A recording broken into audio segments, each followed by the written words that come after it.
지난주 목요일입니다. 청라에 확진 판정을 받은 분이 생겼다는 알람을 받았어요. 그 순간 번개같이 들었던 생각은 무엇일까요? 몇 단지에 사실까? 혹시 감자교회 근처는 아닐까? 그분의 동선은 어떻게 될까? 저뿐만 아니라 모든 청라 주민은 초미의 관심사였어요. 솔직히 나라 전체 이곳저곳에서 확진자가 늘어났을 때 느꼈던 체감 온도하고는 달랐어요. 이 불안함의 체감 온도는 문제의 크기보다는 거리인 것 같아요. 이제 코로나19가 감자교회가 있는 청라에까지 왔다고 생각하니까 턱밑까지 쫓겨온 기분이었어요. 그러다 보니 가뜩이나 조심스러웠던 생활 범위도 더 좁아졌어요. 평소에 자연스럽게 가던 곳을 한 번 더 확인하게 돼요.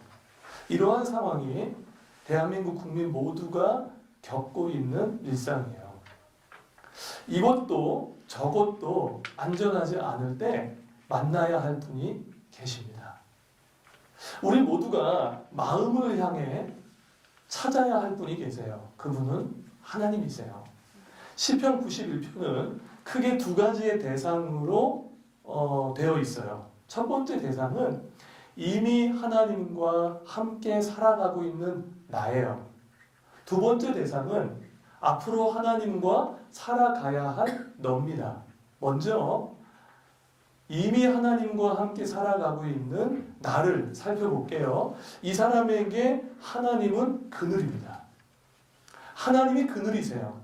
이스라엘 지역은 사막 기후와 비슷해요.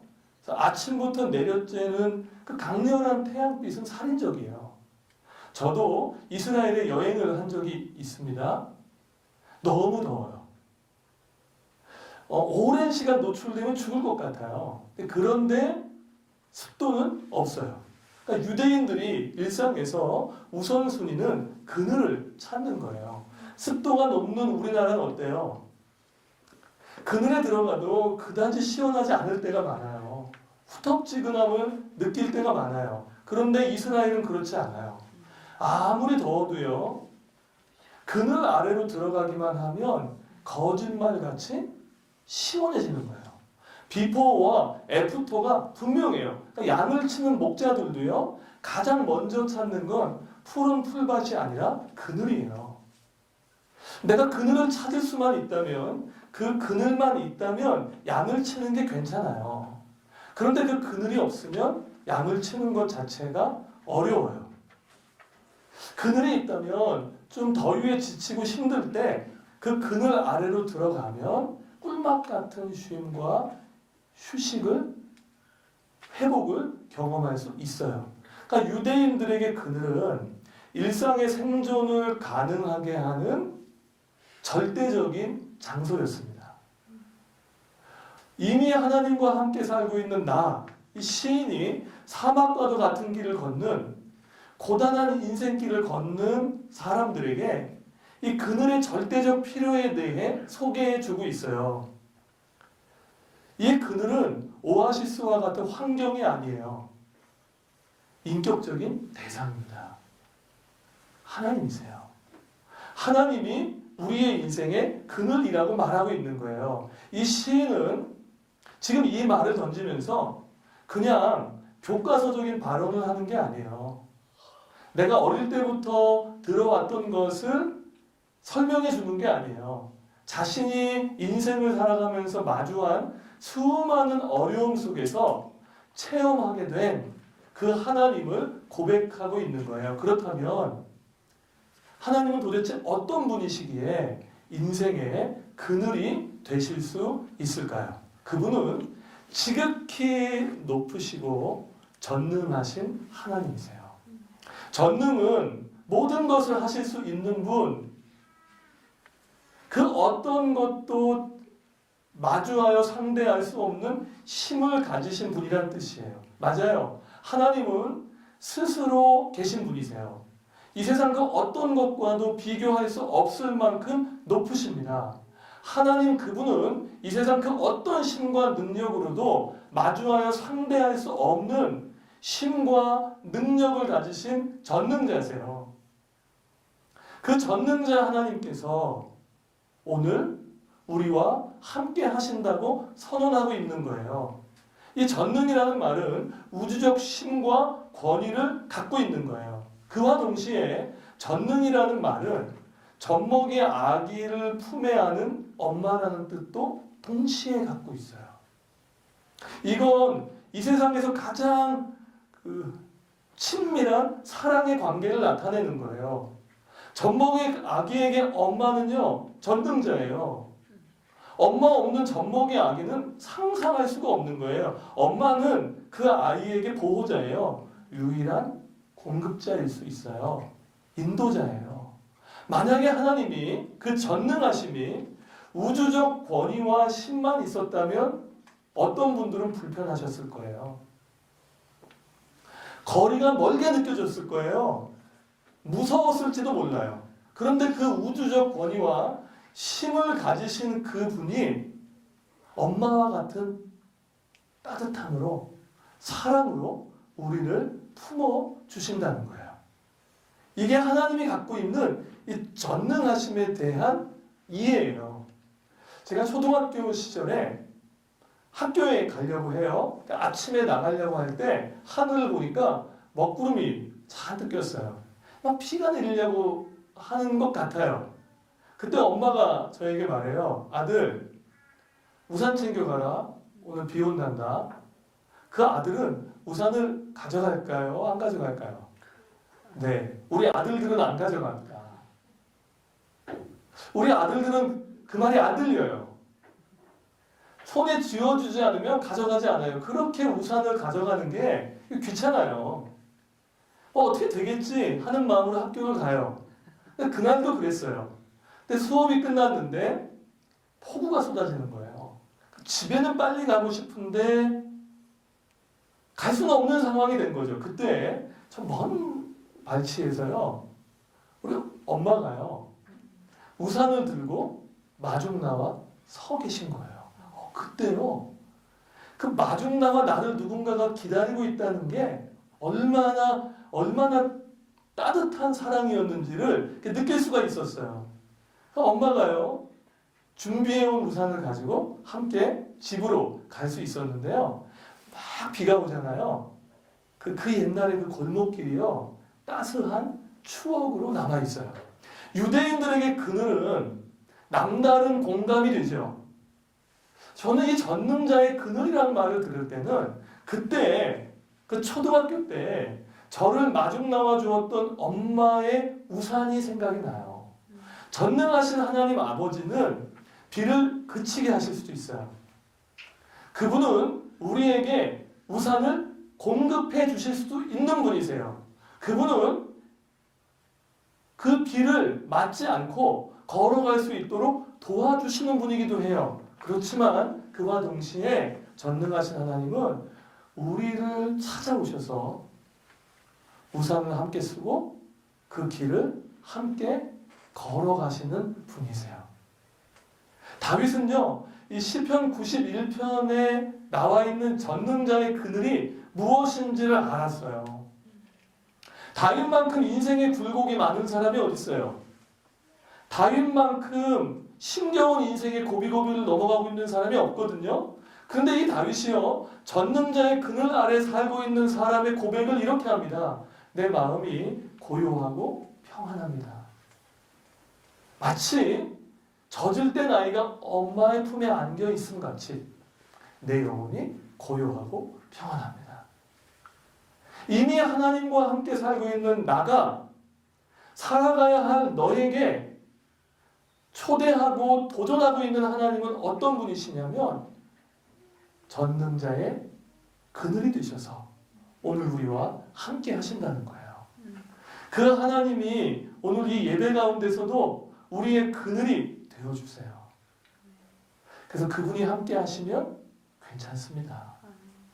그분이 오늘도 우산이 되시고 그늘이 되어주셔서 오늘 그 그늘 아래로 피하는 하나님의 자녀들 가운데 전능하신 하나님으로 나타나실 거예요. 이제 앞으로 하나님과 함께 살아가야 할 너를 살펴볼게요. 시편 91편에 나와 있는 인생의 본질이 있어요. 그러니까 이 인생의 본질을 우리가 좀 팩트로 알고 체크해 볼 필요가 있습니다. 시편 91편이 우리에게 보여주는 인생의 팩트는 뭐예요? 한마디로 말씀드릴게요. 바람 잘 날이 없다는 거예요. 바람 잘 날 없어요. 인생이 항해를 시작할 때 그렇게 항해하게 되는 바다는요, 그렇게 파도가 잔잔하지 않아요. 아마도요, 인생의 배를 항해할 때 나가는 그 컨디션은요, 1년에 며칠 좋은 컨디션이 없을 거예요. 바람 잘 날이 없다는 거예요. 인생은 이렇게 거친 파도로 항해하는 것과 같다는 거예요. 새 사냥꾼의 덫이 있어요. 사냥꾼의 덫이 있습니다. 이 덫의 특징은요, 걸릴 때까지는 모른다는 거예요. 걸릴 때에 알아. 그런데 그게 덫이면 피해갈 수 있겠죠. 우리에겐 덫으로 다가오지 않고요, 좋은 제안으로 다가와요. 달콤한 이 입으로 다가와요. 그런데 그걸 선택해 보니까 덫인 거예요. 알고 보니까 그 사람이 나를 이용한 거예요. 알고 보니까 그 사람이 베푼 호의는 선물이 아니라 뇌물인 거예요. 아무리 똑똑한 사람도요, 작정하고 속이려고 하면요, 방법이 없어요. 어떤 사람도 작정하고 속이려고 달려드는 사람 앞에서 그 덫에서부터 자유할 사람은 없다는 거예요. 코로나19 바이러스처럼요, 전염병이 퍼져가지고 온 세계가 공포스러워하고 있어요. 그런데 그거 아세요? 현대사회에서 우리가 마주하는 전염병은요, 가장 보건적으로 잘 통제되어 있는 시대에 우리 살고 있는 거예요. 초대교회 시대에 불과 1세기부터 3세기까지요, 2번의 전염병이 퍼졌는데요, 놀라지 마세요. 3분의 1 이상이 죽었어요. 확진 판정을 받는 게 아니에요. 걸리면 그냥 죽는 거예요. 그런 공포들이 찾아오는데 이 전염병은 나 하나 잘한다고 되는 게 아니잖아요. 나 하나 건강하고 나 하나 깨끗하게 산다고 되는 게 아니라 마치 어둠의 그늘과도 같은 거예요. 우리를 시원하게 하는 그늘도 있지만 어둡게 하는 그늘과도 같은 상황에 우리가 노출된다는 거죠. 그것뿐만이 아니에요. 낮에 날아드는 화살도 있어요. 낮에 날아드는 화살은 보여요, 안 보여요? 보이죠. 근데 보인다고 피할 수 있는 게 아니에요. 왜 그럴까요? 화살이 내 속도보다 빠르기 때문이에요. 알면서도 당하는 적이 있으시죠? 눈 뜨고 있으면서도 다 알겠는데도 화살에 꽂히는 경우가 있는 거예요. 자, 화살은요, 그냥 스스로 날아가는 게 아니에요. 누군가 쏘는 사람이 있다는 뜻이에요. 누군가요? 나를 겨냥하고요, 나를 향하여 화살을 쏘고 있는 사람이 있다는 거예요. 지금 이 순간에도요, 누군가 나를 겨냥하고 있는 사람이 있을 수 있어요. 누군가요, 나를 타겟으로 하고 나를 찍어서 나를 무너뜨리려고 하는 사람이 있을 수 있다는 거예요. 이게 인생이라는 거예요. 덫도 있고요, 나 하나 잘한다고 되는 상황이 아닐 수도 있고요, 누군가 나를 겨냥해서 쏘는 화살도 있다는 거예요. 바로 그러한 상황 속에서 그게 인생인데, 그런 인생을 살아가면서 왜 내 인생은 늘 그 모양이야 라고 곱씹는 게 아니라 만나야 할 사람이 있다는 거예요. 너도 나처럼 전능자의 그늘 아래로 피하자는 거예요. 이 전능자의 그늘 아래에 사는 나는 오늘 너에게 다양한 그림 언어로 전능자가 우리의 가운데 어떻게 우리의 인생을 붙들고 잡으시는지를 보여주고 있어요. 전능자의 그늘은요, 피난처와 요새예요. 전쟁을 하는 군인에게 가장 먼저 확보해야 될 거는 피난처예요. 참호가 필요해요. 쏟아지는 포탄 속에서도 나를 안전하게 지켜줄 수 있는 참호, 이 피난처가 필요해요. 이 피난처가 확보된 군인은 앞으로 이 전쟁을 견뎌낼 요새가 필요해요. 이 요새가 있는 군인은 앞으로 이 전쟁을 치룰 때 내가 내 생명을 맡기고 안전하게 의뢰할 수 있는 그런 리더십이 필요해요. 우리가 인생의 길을 걸어가면서요, 어려움을 만날 때요, 가장 먼저 확보되어야 하는 것이 피난처예요. 참호예요. 근데 그 참호가 확보되었다면 이제 앞으로 이 전쟁을 견디어낼 수 있는 요새가 필요해요. 그 요새 안에서 내가 나의 인생의 문제를 상의할 수 있고 의뢰할 수 있는 그런 신뢰할 만한 대상이 필요해요. 여기 의뢰한다는 말은요, 매어달려 부탁한다는 뜻이에요. 그런 하나님께서 우리의 삶의 요새와 피난처가 되어주신다는 거예요. 전능자의 그늘은요, 날개예요. 독수리가 날개를 펴면요, 한 5m 정도 된다고 해요. 그러니까 얼마나 웅장하고 크게 펴지는지 모르겠어요. 그 날개 깃으로 우리를 덮는 거예요. 그러니까 온 사방에 어두운 그늘이 내려오고 있는데 그 전능자의 그늘, 날개, 그 날개를 펴서 우리를 그 날개 안으로 품어주신다는 거예요. 이 성경에서요, 이 덮는다는 말이 나올 때는요, 좀 주의 깊게 보셔야 합니다.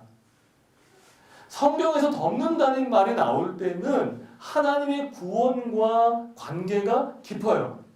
구약시대 때요, 이스라엘에게 하나님이 언약궤를 주셨어요. 그 언약궤 안에는 하나님이 백성들에게 주신 말씀이 담겨 있는데 그 언약궤를 덮는 뚜껑, 이 뚜껑을 속죄소라고 불러요. 그 언약궤를 담는 그 뚜껑에서 하나님이 내가 너와 만난다고 했어요. 이 뚜껑을요, 은혜의 보좌라고 불러요. 그래서 이 덮는다는 말은 하나님의 자비를 뜻하는 거예요. 불가능한 용서가 없으신 하나님, 우리의 인생을 덮으시고 자비로 인도하시는 그 하나님이 거기서 내가 너와 만나겠다고 선언하신 거예요. 구약에요, 한 여자가 나와요. 근데 이 여자가 세 가지가 없어요. 보호자가 없고요, 미래가 없고요, 생계가 막막해요. 바로 그런 여인을 하나님의 자비의 날개 아래 덮어주셔서 그의 인생의 보호자가 되시고 미래가 되시며 그의 생계를 열어주셨던 하나님이 나와요. 그 하나님이 누구신가? 바로 은혜의 자비의 날개로 덮어주셨다는 뜻이에요. 전능자의 그늘 아래 들어가는 하나님의 자녀들에게 하나님께서 그렇게 덮어주셔서 인도하시는 은혜가 있다는 거예요. 전능자의 그늘은요, 방패와 손방패가 되세요.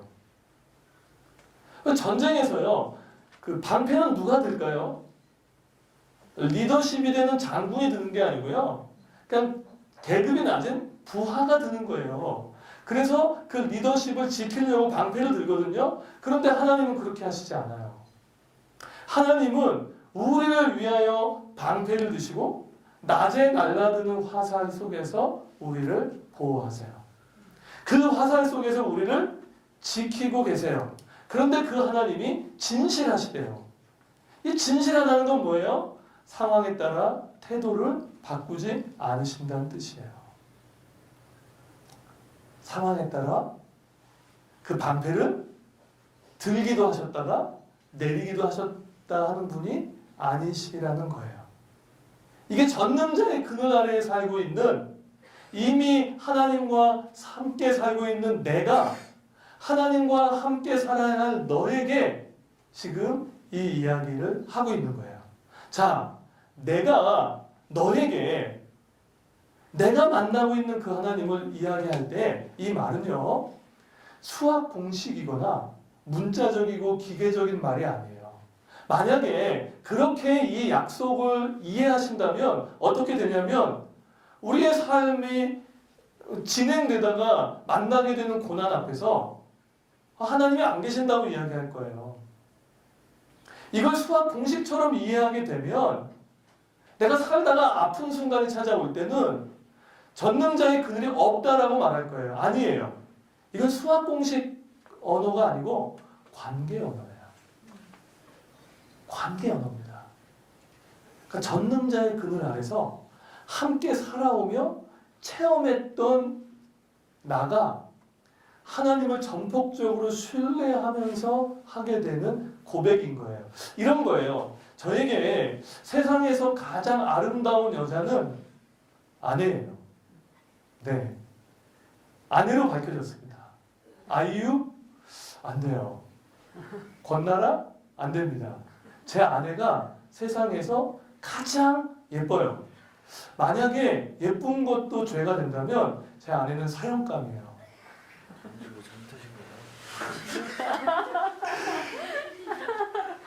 이게 틀린 말이에요? 맞는 말이에요?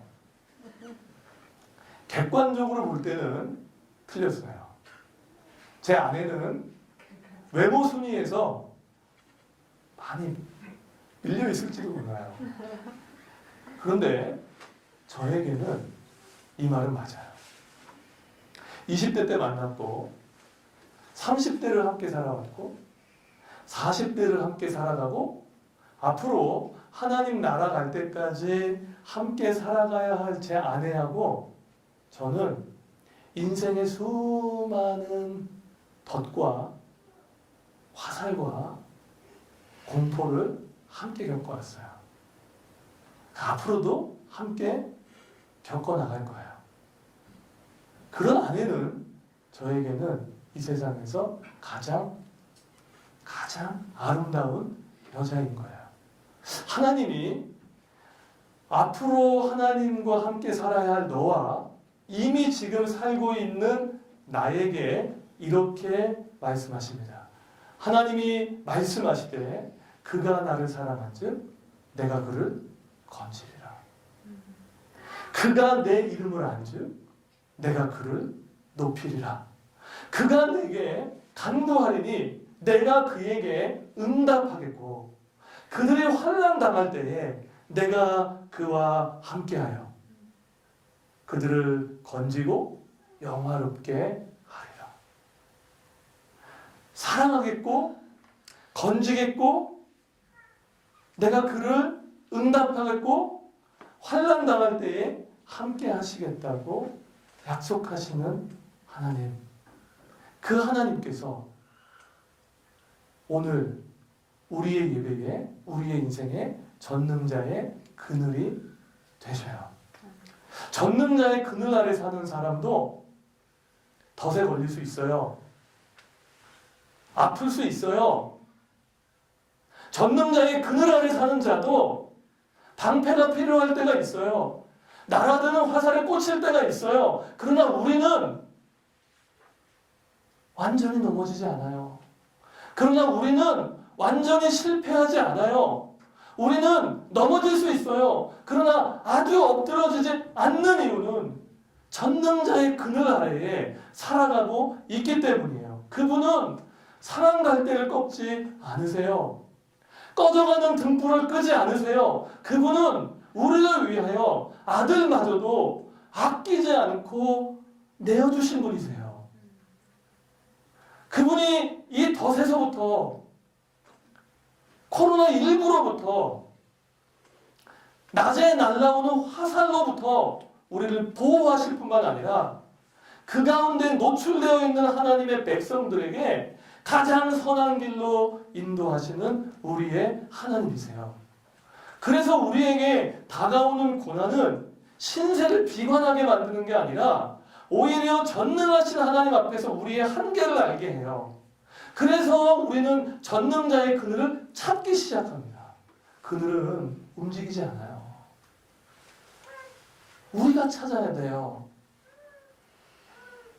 이미 함께 살고 있는 내가 오늘 너에게 그 전능자의 그늘을 소개하고 있기 때문에 오늘 그 하나님을 향해 나아가는 거예요.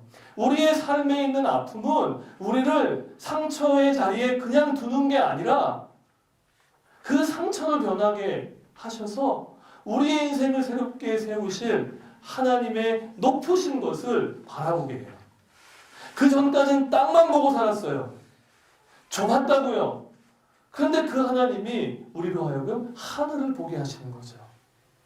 또 얘기해 볼까요?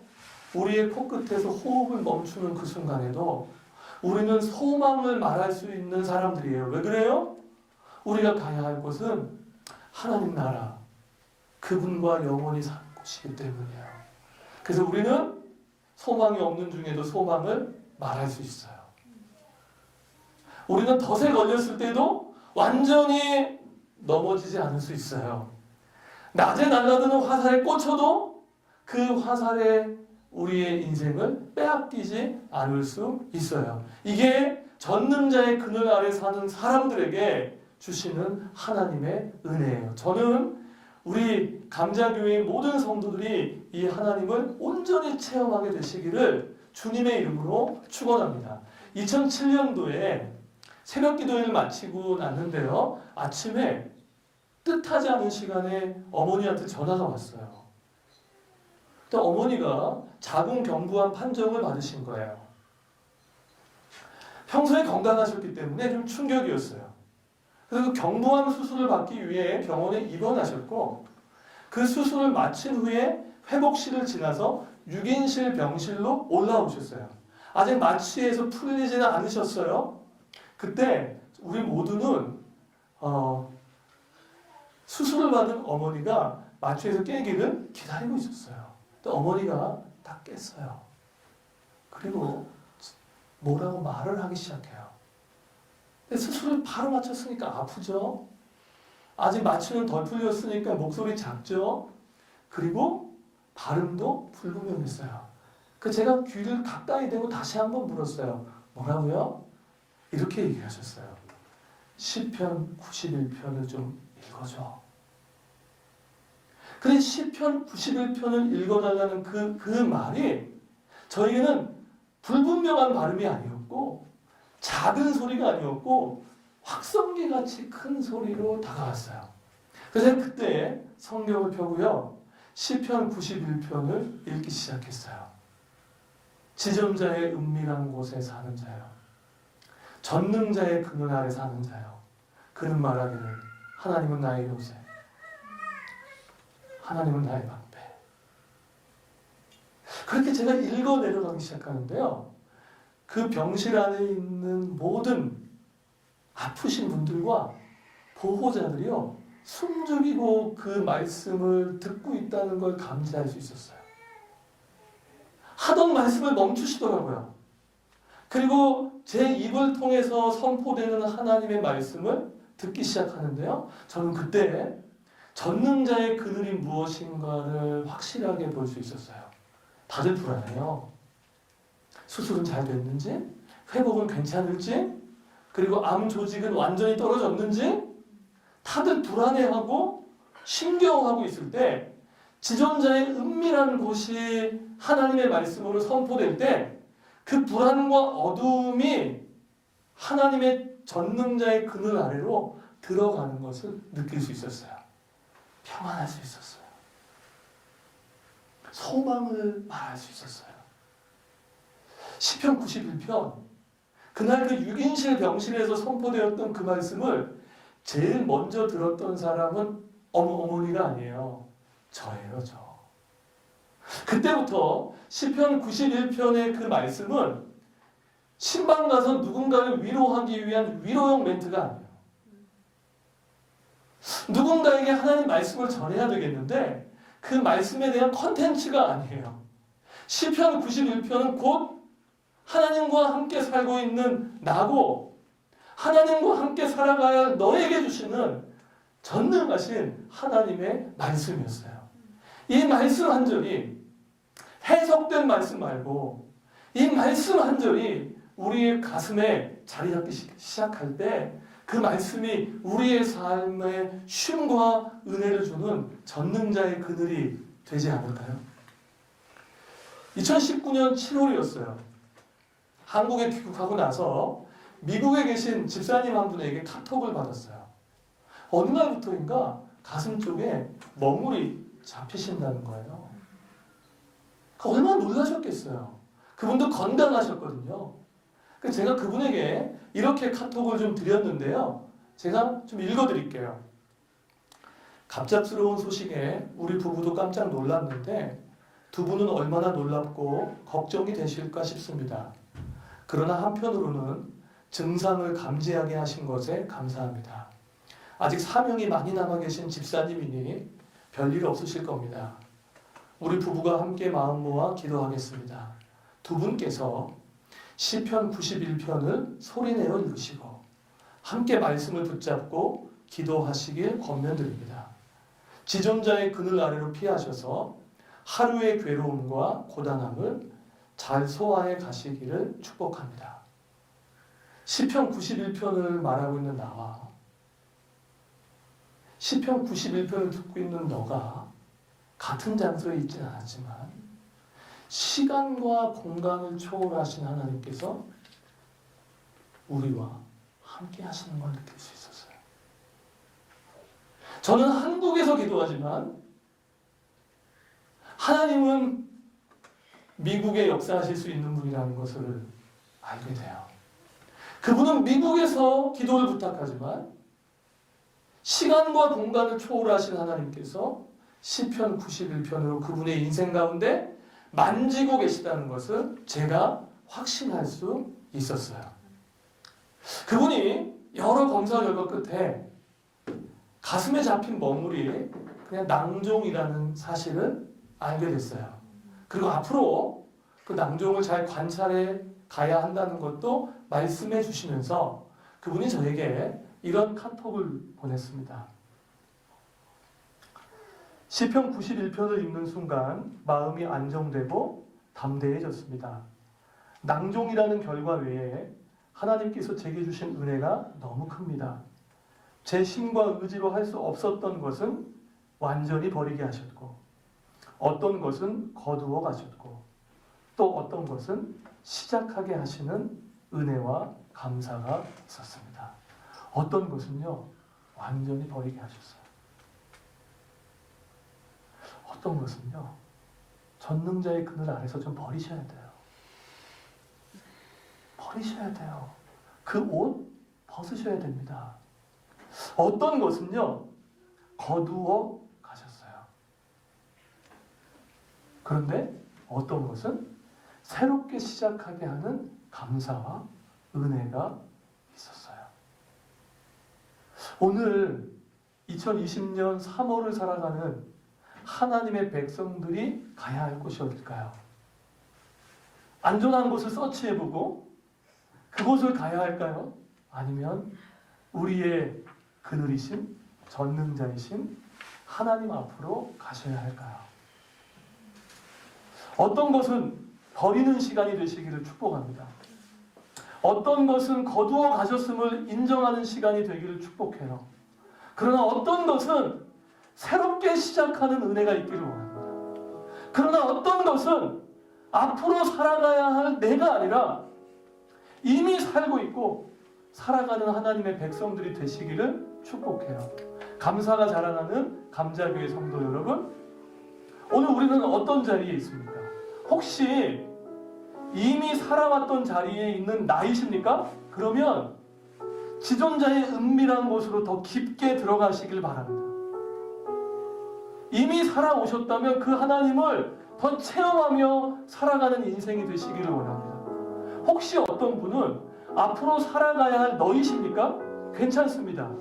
만약에 너라면 지금 이때야말로 전능자의 그늘 아래로 들어오셔서 그분이 우리의 인생의 피난처고 요새시며 그분이 우리의 인생의 날개이시며 그분이 우리의 인생의 방패가 되신다는 것을 체험하는 자리로 한 걸음 더 나아가기를 원합니다. 저는 감자교회를 섬기면서 꿈꾸게 되는 게 있어요. 하나님, 우리 감자교회가 앞으로 하나님과 함께 살아가야 할 너에게 전능자의 그늘이 되기를 원합니다. 우리의 예배가, 우리의 만남이, 우리와 함께하는 그 모든 시간이 하나님과 함께 살아가야 할 너에게 너무나 귀한 전능자의 그늘이 되는 교회가 되기를 소망해요. 하나님 그렇게 하시면서 저는 오늘도 온라인으로 예배하고 있는 모든 분들, 이 자리에 있는 분들에게 어떤 것을 새롭게 시작하게 하실 은혜가 있기를 간절히 소망합니다. 하나님을 알아가는 것, 그 하나님 앞에 전폭적인 신뢰로 나아가는 그 씨름을 포기하지 마십시오. 이 한 주간도 전능자의 그늘 아래 살아가는 하나님의 백성에게 있는 응답과 소망과 평안이 우리의 마음과 생각을 지키시기를 주님의 이름으로 축원합니다. 우리 다 함께 일어나서 하나님 찬양하겠습니다.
이미 살아가야 할 나가 앞으로 살아가야 할 너에게 이 시간 함께 기도하기를 원합니다.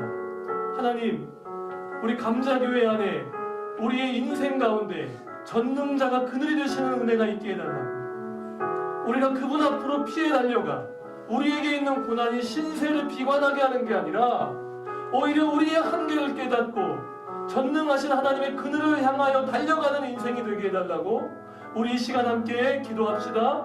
하나님 아버지, 하나님, 오늘 시편 91편의 말씀이 이 지존자의 은밀한 곳에 사는 자, 전능자의 그늘 아래에 사는 자, 하나님의 백성들 가운데 역사해 주시고 인도해 주시기를 원합니다. 하나님, 우리는 넘어지지 않고 우리는 상한 갈대이지만 꺾이지 않는 이유는 하나님의 은혜의 보좌 아래 우리가 있기 때문입니다. 그분의 은혜의 날개 아래 우리를 덮으시기 때문입니다. 아버지 하나님, 우리 교회를 통하여 하나님을 살아가야 할 너가 들어올 수 있게 해주시길 원합니다. 나의 간증이 있기를 원하고 너의 고백이 있기를 원합니다. 아버지 하나님, 역사해 주시기를 소망합니다. 아버지 하나님, 붙잡아 주시기를 원합니다. 우리에게 하나님의 은혜가 필요합니다. 전능자의 그늘 아래로 들어갑니다. 도와주시기를 원합니다. 도와주십시오. 하나님, 하나님 구해주시기를 원합니다. 우리 한 가지 더 기도합시다. 하나님은 지금 이 시기를 전능자의 그늘로 덮어주실 것입니다. 지금 이 시기 속에서만 버려야 할 것이 있고 가져야 할 것이 있으며 새롭게 시작할 것이 있다고 믿습니다. 우리 이 시간에 대한민국과 우리 이 나라 이 민족을 불쌍히 여겨달라고 기도합시다. 전능자의 그늘 아래 덮어주셔서 시편 91편의 말씀이 교회를 통해 선포될 때 이 말씀 하나하나가 대한민국 전국에 그대로 이루어지는 역사를 우리가 보게 해달라고 우리 함께 중보합시다. 하나님 아버지, 하나님, 온 나라와 조국이 밤의 공포를 견딜 수가 없습니다. 자고 일어나면 확진자가 몇 명이 늘었고, 자고 일어나면 무엇이 어떻게 됐고, 아버지 하나님 우리 가운데 역사하여 주셔서 우리 대한민국 조국을 은혜의 날개 아래 덮어주시기를 원합니다. 하나님, 사방날 때 꺾지 않으시고 떠져가는 등불을 끄지 않으시는 하나님의 역사가 우리 대한민국 안에 있길 원합니다. 불쌍히 여겨주시길 원합니다. 하나님, 우리 예배자들이 버려야 할 것들이 있다면 버리게 하시고, 거두어 가신 것이 있다면 주신 것도 하나님이시니 가져가시는 것도 하나님이심을 감사하게 하여 주시고, 새롭게 시작해야 할 것이 있다면 전능자의 그늘 안에 들어갈 수 있도록 아버지 하나님 역사해 주시기를 소망합니다. 아버지 하나님 인도해 주시기를 원합니다. 우리가 이 나라의 민족을 향하여 시편 91편의 말씀을 아버지 하나님 역사해 주시기를 소망합니다. 하나님, 오늘 집에서 온라인으로 예배하는 하나님의 백성 가운데 전능자의 그늘로 덮어주시기를 기도합니다. 하나님과 함께 살아가고 있는 나가 더 깊은 지존자의 은밀한 곳으로 들어가기를 원합니다. 하나님과 함께 살아가야 할 너가 우리의 간구와 우리의 눈물로 하나님을 알기를 원합니다. 전능하신 하나님, 대한민국 이 땅을 자비의 날개 아래 덮어주실 것을 신뢰합니다. 그래서 이 시기를 통하여 하나님의 교회들이, 그리스도인들이 하나님 앞에 서기를 원합니다. 버려야 할 것이 있다면 오늘 이 시간 버릴 수 있는 은혜를 허락해 주십시오. 주신 것도 하나님이시라면 때로는 거두어 가실 때도 거두어 가심에 선한 이유가 있음을 믿고 감사하는 그리스도인들이 일어나게 해주십시오. 이 시기 이후에 새롭게 펼쳐질 우리의 인생 가운데 새롭게 시작하시는 하나님의 은혜가 있기를 원합니다. 감자교회를 사랑하신 하나님, 감자교회의 전능자의 그늘이 되어주시고 감자교회 예배가 누군가에게는 피에 달려 나올 수 있는 전능자의 그늘이 될 수 있도록 역사해 주십시오. 방패가 되길 원하고 자비의 날개가 되길 원하며 피난처와 요새가 되는 신앙 공동체가 되기를 원합니다. 한 주간도 우리에게 주어진 특별한 일상을 살아가는 감자 가족들의 삶 가운데 예배자들 위해 전능자의 그늘로 덮으시는 은혜가 있기를 원합니다. 우리 주 예수 그리스도의 은혜와 하늘아버지의 놀라우신 사랑과 성령 하나님의 감화 감동 교통하심이 시편 91편의 말씀 앞에 서 있는 모든 하나님의 자녀들 위해 시간과 공간을 초월하여 역사하시는 교통하심이 영원토록 함께 하시기를 축원합니다. 아멘.